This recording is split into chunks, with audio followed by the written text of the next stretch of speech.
How would you recover from the trauma of hitting a cyclist at night with your vehicle? You don't know with certainty, but you feel certain you may have killed this person. You stop your vehicle, get out. During that period of time when you're walking back to the cyclist, a truck comes and runs over that cyclist. You're in more stress because by now there's no doubt it's a matter of how are we going to clean this up. Let's listen and learn how Jacques overcame the trauma of this tragedy and made a major life change.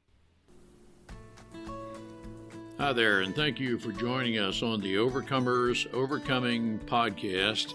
We feature those who are in the process of overcoming or have overcome any type of life encounter, life obstacle that at the time seemed to be almost insurmountable. With this podcast, we have three objectives in mind. Our first objective is we want you to know with a confident resolve you are not alone. We want to work with you. We want you to know there are others who are working with you, who want to help you through whatever you are encountering, and together we will get through whatever you're experiencing. Our second objective is there are multiple options for any life encounter you are facing. We want to help you develop a resolve that there are various options and solutions to any life dilemma. Our third objective is to help you with critical thinking skills.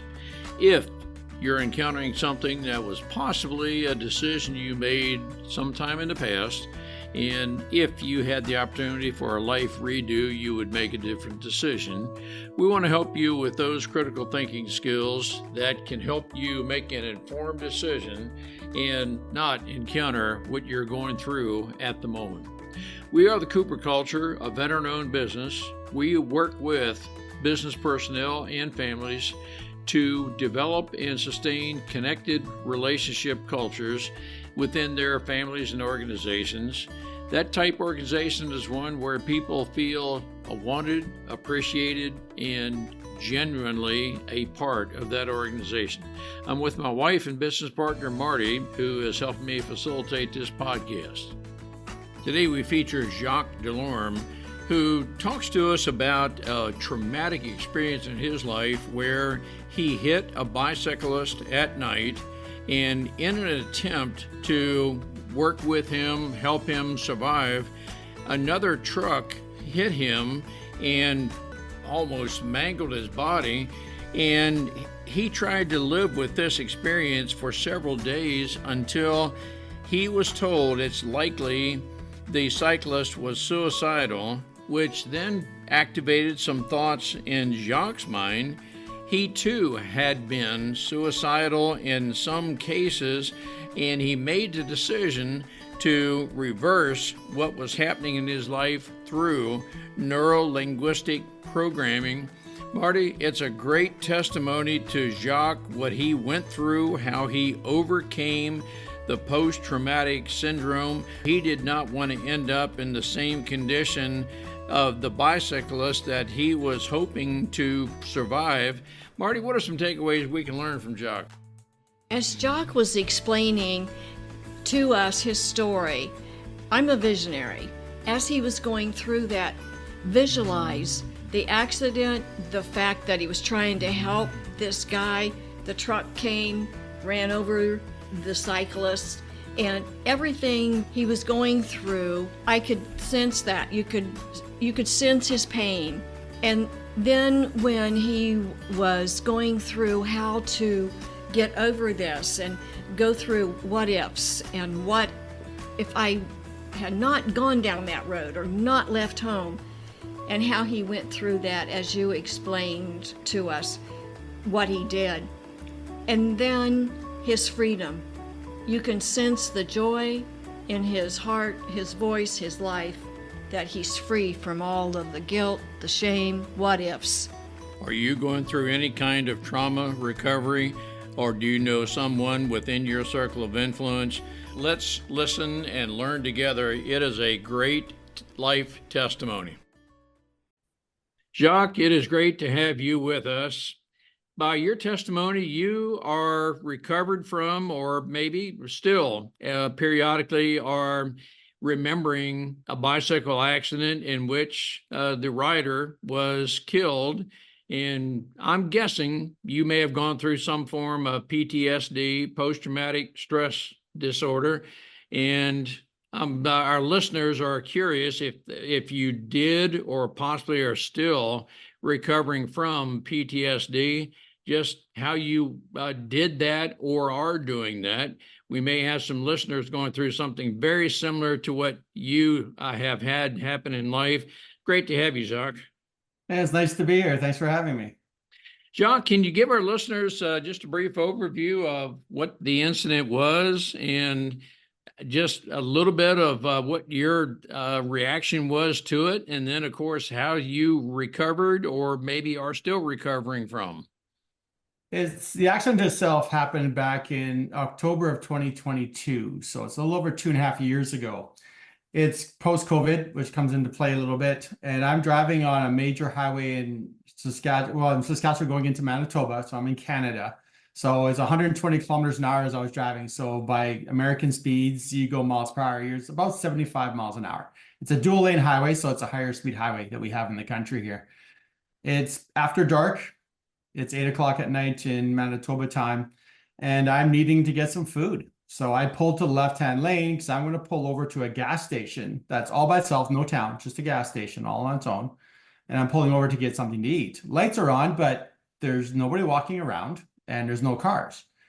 Back in the just post-COVID era, everything shuts down at 7 o'clock in Saskatchewan, and this is 8 o'clock in Manitoba time. So I'm thinking, I don't know if this place is open. So I think, nope, probably not. So I keep going.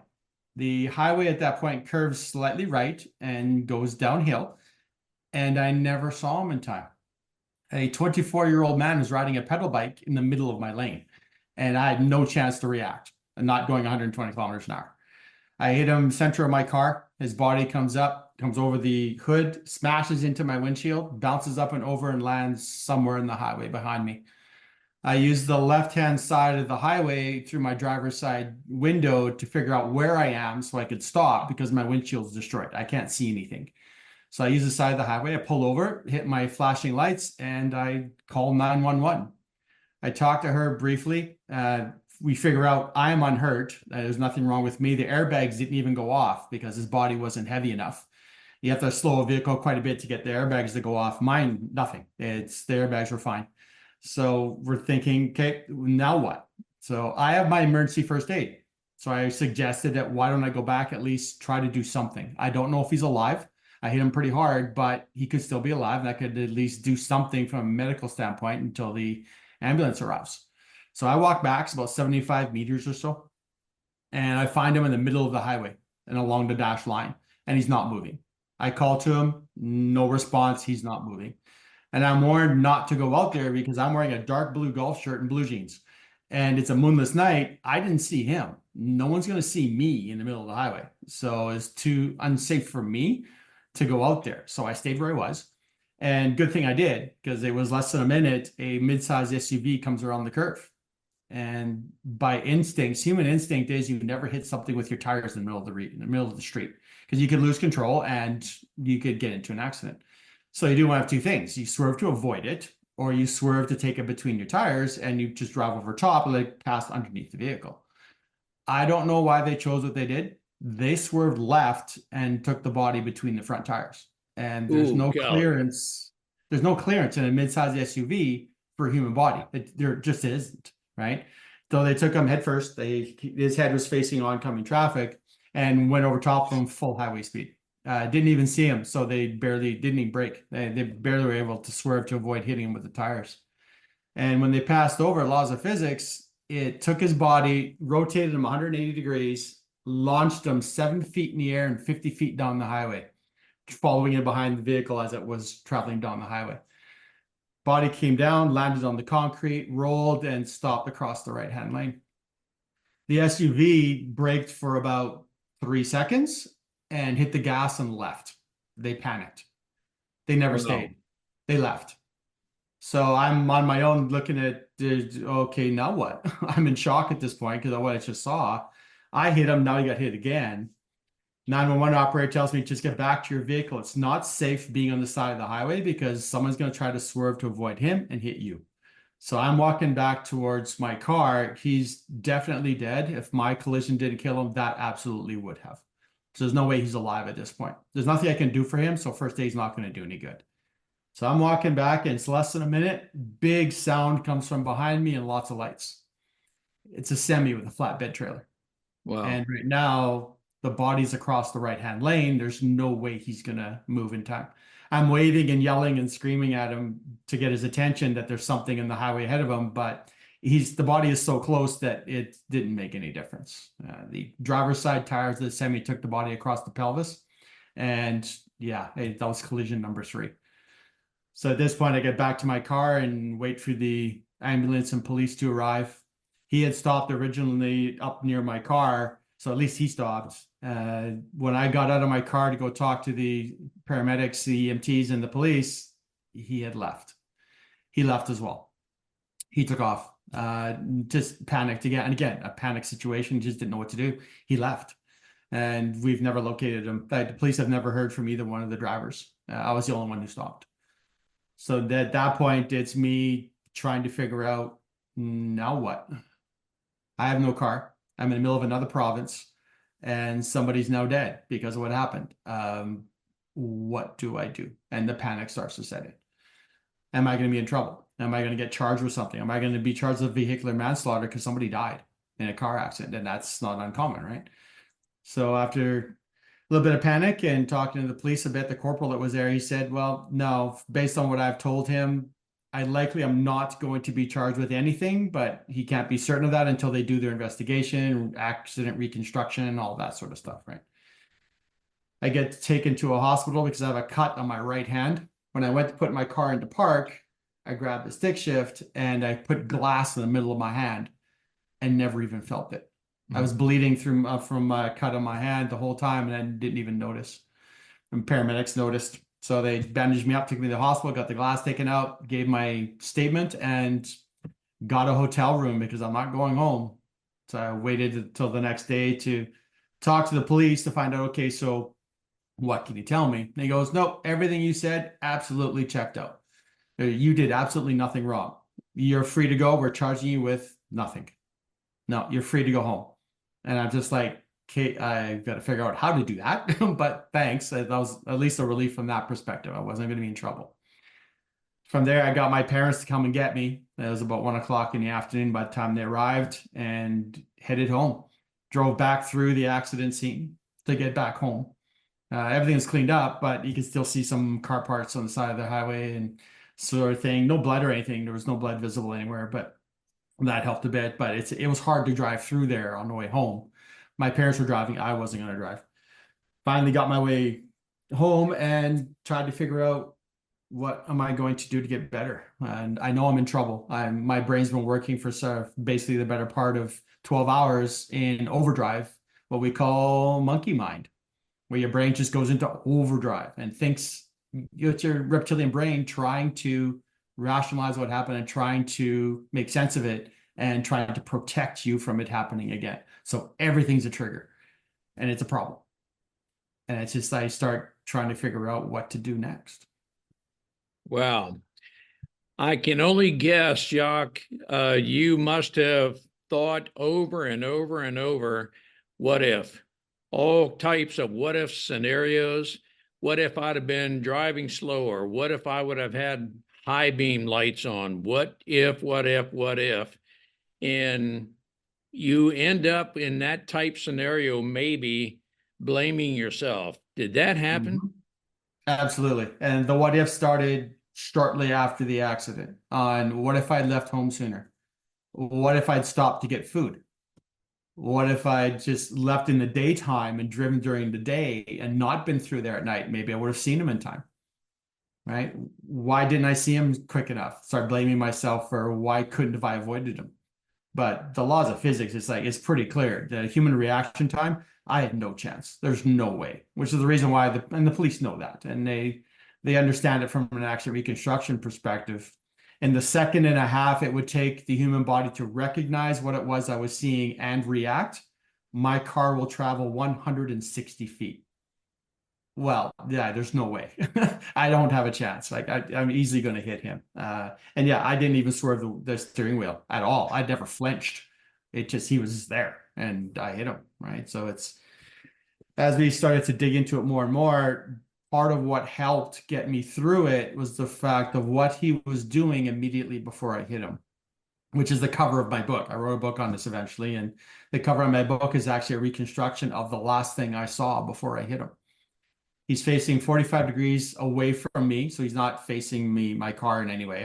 I've never seen his face. He's a 45-degree angle away from me, and he's not pedaling, and he's looking down.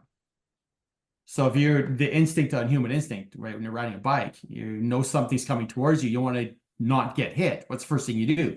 You look to see where it is, and you pedal like hell to get away from it. He did neither one of those two things. He coasted off the side of the road directly into my lane and waited. He was committing suicide. Oh And from the my evidence that we goodness. had from everything is that it was completely an intentional act on his part to be where he was. So for me, it was understanding that and having talked to the police about it and kind of coming to that realization that helped a lot to put my mind at ease that I could not have done anything different that would have stopped the accident from happening. It wasn't my fault, and it never was my fault. This is something he did of his own accord, right?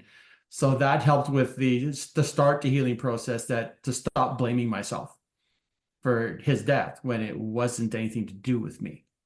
This was all on him. So that started to help. What was the approximate amount of time from the day or the evening of the accident and the determination of the suicide attempt? We kind of got an inkling of it that night from the police, because I talked to the corporal, and he said, based on everything I was saying, he's going, that's just, no, it's a moonless night. He's got no reflectors. He's got dark clothing on intentionally. He's got a dark navy blue sweater and black sweats on a bike with no reflectors.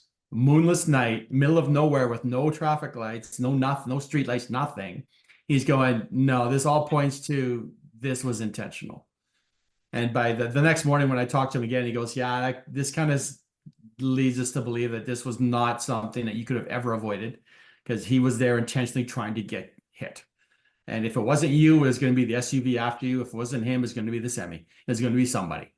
Somebody was going to hit him. His intent was he was not leaving that highway alive.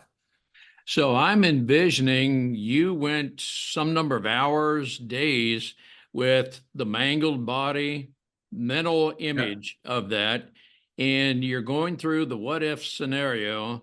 And it wasn't until, I mean, nothing is settled. I mean, we believe everyone has value for life. And so I'm guessing, Jacques, you went through some sort of maybe some triggers, some just different things, thinking about the what ifs, the mangled body, and so forth. I'm saying all that to ask you, do you feel that you have it settled even now, or can you get flashbacks every once in a while? I don't have flashbacks.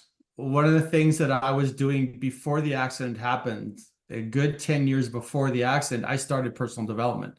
And I attacked that pretty well because I was in a suicidal state 10 years earlier. So my mental health is something I guard quite well. And I've learned how to deal with a lot of things, but nothing to this extent. This was a total shock. And this is something that went beyond anything I was prepared to handle. But I had some tools. Now I had to learn how to use those tools to try to figure out, how do I reconcile what happened and not have the triggers impact me on a daily basis. Every single day was much the same. My stress level was 6 or 7 out of a scale of 1 to 10. I was a 6 or 7 every day. That knot in the middle of your chest, your sternum, that heavy ball that sits there when you're really stressed, that was nonstop. It never went away. And anytime something happened that was a little bit stressful, would take me to a 10. And my instinct, especially from a men's perspective, I wanted to hide. I wanted to get away from everybody and anything And I wanted to crawl under my blankets in my bed and just get away from it and hide and take away the pain. But the pain never went away. So I needed to find some way of getting that to stop. And that was my first task, is to get help. I called somebody from my health provider on my way home from Manitoba when I was with my parents. And the first response I got was, okay, we'll book you in for next Thursday's our next available appointment. This was a Thursday. They wanted me to wait a week. And I'm like, nah, yeah, no, that doesn't work for me. I can't. I need somebody now. And they said, well, the best we can do is put you on a call list. If somebody's got time, they get done with a client early, they'll call you. If they don't have time, you won't hear from somebody for a few days. So I'm just like, yeah, that's the best I got. Okay, I'll take it. 5 hours later, I get a phone call. A young lady, based on the voice, probably fairly young, female, and acted like a kindergarten teacher. If you know how men would react to somebody being treated like a 5-year-old, yeah, that didn't go very well. I'm explaining my story, and after I'm done talking, she goes, oh, it's all right, you'll be okay. Like you're consoling a 5-year-old child who skinned his knee in the playground. And that wasn't going to go over well, and it didn't go over well. And I basically shut down. I went into my cave and just, yeah, I'm done. I basically stopped talking. She tried to get me to talk a little more, but I was done. And that wasn't what I needed. I needed somebody to help me think it through. Somebody help me talk. Get me to talk about it and don't treat me like a child. So that was a really negative experience. And that conversation lasted 15 minutes. Got off the phone and felt no better than I did before. Felt lost, struggling. I turned to two of the closest people in my life. My best friend and one of my cousins is also one of my best friends. Turned to them for help, but they're not counselors. So all they can do is lend an ear. I need to find a way of getting through the pain and the struggle and getting some help with that. Eventually, the whole reason I was going to Manitoba was for a real estate coach I had hired. I had talked to him after the accident saying I'm not coming because I never made it there. I didn't go. I was a couple hours away yet. Never made it to the city. So he and I chatted, and he has a life coach who said, well, she might be able to help. So I talked to her. She's trained in neuro-linguistic programming, which is a way of using, you know what that is. Yeah, it's just so your listeners who don't know, it's a way of using communication within your own mind, visualization, to come to terms with something that you're struggling with. In my case, it was the accident. And I found a process with her that we used over several sessions to be able to come to terms with what happened and to separate my emotional state with my physical. Because all the triggers, what they were doing was putting me physically and mentally back to the same state I was in when the accident happened. And that had that whole negative reaction. If I could start to separate that and start to come to terms with what happened with the accident and start to really convince my mind that, no, this wasn't my fault, stop blaming myself for it, and start to slowly have that turn around, then the triggers would happen and it would have less of an impact on me physically. I wouldn't constantly be feeling like I'm going to throw up and sick to my stomach all the time and having that knot. Slowly over time, it did help a lot. That helped significantly. And from that point, I kept working on the personal development pieces that I had learned and some new ones that I picked up, and started doing a lot of self-care, because the reality is, with my PTSD or anyone else who's struggling with something from a mental health standpoint, your counseling sessions are once or every week, once every 2 weeks. What do you do the rest of the time? What are you doing to help yourself? The counseling can only be there a certain amount of time before you start to go, okay, I'm starting to collapse again. It could be 2 days in, you got 4 more days to go before you see them again. What do you do? And that's what I was struggling with. So I learned how to use meditation. I learned how to use journaling.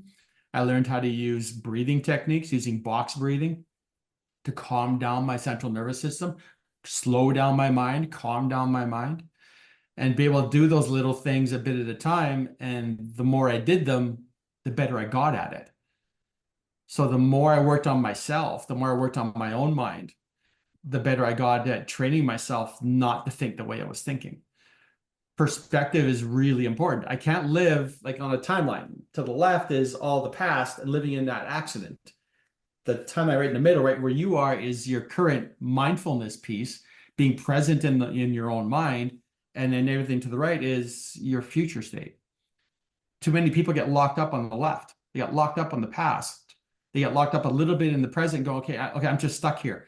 But they don't try to get forward, don't try to move on from what's happening and looking forward to something. So every single day started the same way. I was in a panic. I'd sleep overnight and would hate myself in the morning because your subconscious mind works on the last thing you thought about. The last 5 minutes before you go to sleep, your subconscious mind takes that and works on it overnight. So I learned to meditate the night before and always use gratitude. You can't be grateful and in a negative state at the same time. So be grateful. Find 5 things about your day you're grateful for and repeat them. Fall asleep to that. Now your brain's not working on all that negative stuff that's been going on. That accident didn't become part of my sleeps. I slept fine. I didn't have nightmares, right? Something that is very common, I didn't. I was able to avoid that by making sure I was using the right attitude before I went to sleep. The next morning, get up, I start to process again. I do my meditation, usually 10, 15, 20 minutes, depending on the day. If it's bad, it's a little longer, but then use gratitude in my journal. I write in my journal, today's going to be a great day because fill in the blank. And I start my day on a positive note, always. Avoid the news, avoid social media. None of that existed for me first thing in the morning for at least the first hour. Didn't have any of that. The first hour in the morning was for me to train my mind to get better. And that helped tremendously. Yeah, I want to ask you what used to be and what is now. As you think back of what used to be and your prognosis of a poor mental state, would you say you were, if not focused, you certainly spent too much time thinking negative, and the turning point is, and I'm a believer, we will find whatever it is we're looking for, negative or positive, but you've made a conscious attempt to start the day positive, gratitude, and so forth. Have I oversimplified it? Nope, you hit it right on the head. Exactly. Yeah. Get away from the negative thinking. I'm driving, somebody cuts me off in traffic. What's my first instinct? What do people normally do? They flip the bird, they yell, they honk their horn, they scream, they react. As soon as I reacted, my stress level went from a 6 or 7 to a 10. So how do I avoid that? Don't react. How do I know if I put myself in that person's shoes? How do I know what their day is like? Maybe they cut me off because this is a guy driving, he's by himself. His wife just asked him for a divorce. He's not going to lose half of everything. He's going to lose half custody of his kids. And what about his day? How do I know that what he's going through is not worse than what I'm dealing with? So I looked at it from that perspective. I flipped it on its head.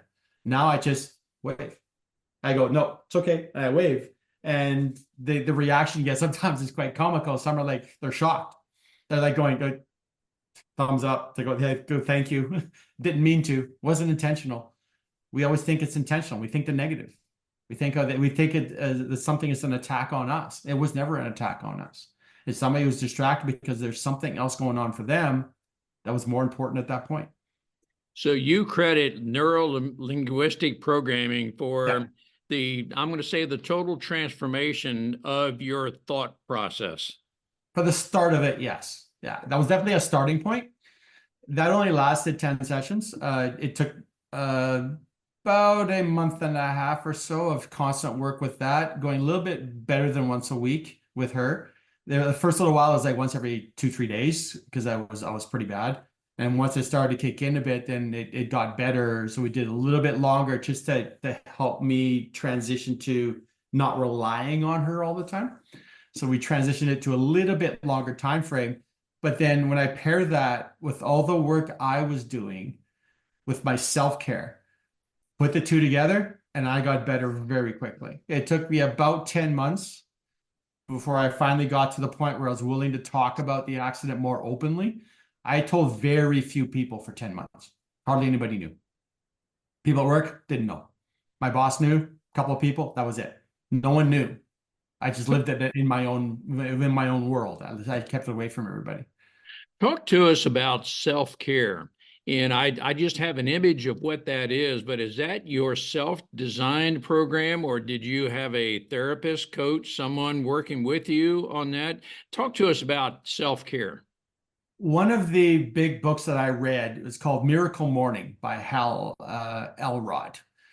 He was a great help. Like his book was fantastic. And I took what he teaches for a morning process to set your day up right. And I did some modifications to it for my own to make it mine.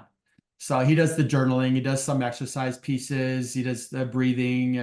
Like there's different things that he teaches within his book that I use to modify it for myself so that I could always take control of what my mind is doing and not let my mind control me. Your brain, if you let it go wild, will control what you do. It controls your reactions. It controls your body state. It'll control illness, right? If you let yourself go into a negative state a lot with the way your mind works and always going into the negative all the time, like our news always does these days, that will eventually make you sick. And it's a proven fact in research. If you can use your own mind to keep yourself in a positive state and always be mindful of where you are, mindful of what you're doing and what your brain is doing, and the way that you think, you can heal yourself of lots of stuff. Joe Dispenza is one that I follow online. They've done a ton of brain research on it where you can change your genetics by using your mind. You can change your genes. And it's fact. They've proven it that you can do it. And I've that's part of what my world was with personal development and learning that. And I used a lot of that for myself and just using mindfulness, using my mind, controlling my mind on the way I think every single day. And the more I did it, the better I got at it. And the better I got at it, the faster I got better. And I could actually go into my world and talk about what happened. Now, let me ask you about the mind control part. Are you at a point in your mental health that you instinctively know, or the still small voice tells you, hey, you're starting on a path of stinking thinking, stop it and get past it? I mean, do you know how to manage? I guess what I'm asking, Jacques, is do you know how to manage negative thinking, or are you totally cured of it? Yeah, it takes practice to learn how to do that, and you never ever get rid of it entirely because your brain is designed to try to protect you. Your reptilian brain is the caveman brain. It's the one that developed way back millennia ago in our ancestry, that it's designed to protect you. And it's going to always give you stories. It's not used to this whole technology age. It's used to saber-toothed tigers and bears and a cliff and things that are in nature that you're supposed to avoid. But it's now trying to adapt that reptilian brain to technology where it thinks something is a threat when in reality it's not. So the negative thinking tends to come in and start to snowball on you. So understanding what your mind is doing and understanding that, oh, I can see that. Now, thanks for that thought. That's a nice thought, but I don't need that today. No, pass that by. What else do you have for me? It's that mentality where you just control your mind to go, no, that thought doesn't help me. I don't need to think like that because that isn't based on reality. So that can stop, go away. Let's try something else. And you start to take those little things, almost like a cloud that comes in your brain. It's a negative thought. You go, no. You grab the cloud, you push it away. Let's go into something else. Where's the positive piece of my day? What else can I work on to work towards? What's my goal? What's my purpose? What's my why of why I'm on this planet, right? Simon Sinek, Start With Why, another fabulous book really readers can read. What's your why? Why do you do things? Why do you do what you do? If you can figure that out, you're half the way to get into your purpose and really having a purpose in life to really start to drive you to do things. No, you're exactly right. Jacques, I'm thinking that I want to ask you if you might consider another episode. Now, I know we're recording, and this is our listeners are going to hear whatever you say, but mind control and thinking positive and self-care. And I think a part of this is accepting yourself, actually, maybe in a healthy way, loving yourself.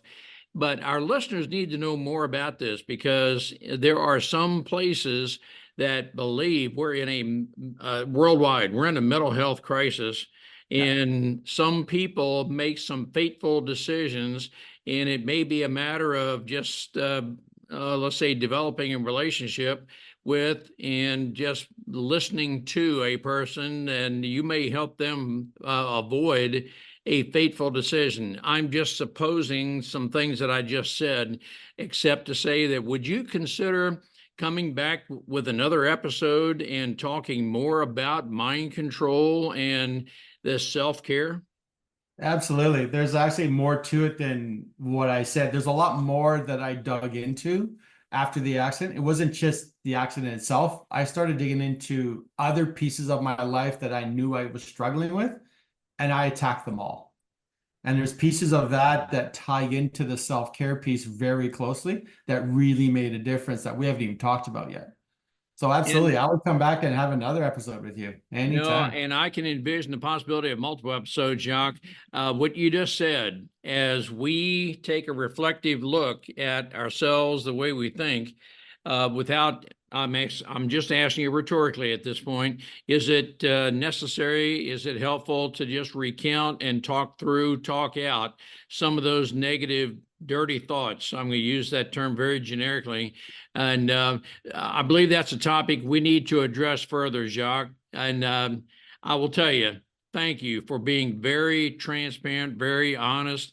You are a great example of what our listeners need to learn from. And Jacques, on behalf of our listeners, I want to thank you for what you've told us so far. We look forward to additional episodes where we can learn more from your life experience. Yeah, it'd be my pleasure. I'd love to help people. That's why I do what I do. That's why I'm trying to use the accent for something good. I also want to thank you. I'm sitting here and I'm just absorbed in your story and all that you have gone through and how you've come to the other side. That will be so interesting to hear more about the brain, the positive, and the 5 things that you say to yourself of an evening before you go to sleep. So this is great. Yeah, it's been great. Thank you, Jacques. We'll be back with you. Yeah, appreciate it. All right. We appreciate having the opportunity to share our and our guests' life's experiences with you. The Cooper culture advances organizations to achieve and sustain high retention rates, connected communication, and trust through personality insights and principled leadership. You can contact us at our website, thecooperculture.com, and you can contact us directly at ron@thecooperculture.com or Marty, M-A-R-T-Y, at thecooperculture.com. We work with you to help assess aspects of your culture to advance the environment and people to their best performance. We do that through our staff of certified personal performance coaches, leadership trainers, keynote speakers, and disc personality behavior experts. You can book a speaking engagement directly through our website by contacting us at ron@thecooperculture.com. We look forward to sharing our life experiences with you, some of which are profound, some of which are pretty funny. Some of those life experiences are ones we'll never do that again because we've been through stuff. We truly look forward to working with you, speaking with you, helping advance you in any way that we can.